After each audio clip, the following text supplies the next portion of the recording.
নমস্কার বন্ধুরা, আজ আমি একটা ব্রেকফাস্ট রেসিপি করে দেখাবো।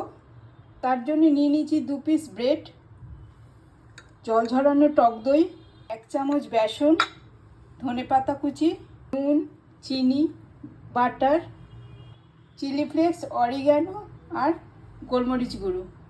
একটা মিক্সিং বোল নিয়েছি, তার মধ্যে জল ঝরানো টক দই নিয়েছি, দিয়ে দিচ্ছি চিলি ফ্লেক্স, অরিগ্যানো, মরিচ গুঁড়ো, একটু চিনি, নুন করে মিক্স করতে হবে।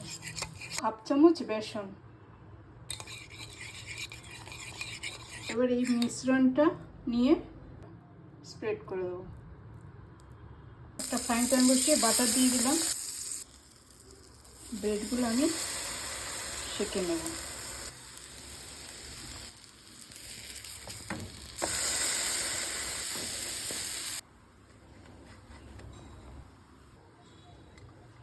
এই ব্রেকফাস্ট রেসিপিটা যদি আপনাদের ভালো লেগে থাকে তাহলে অবশ্যই লাইক করবেন, কমেন্ট করবেন।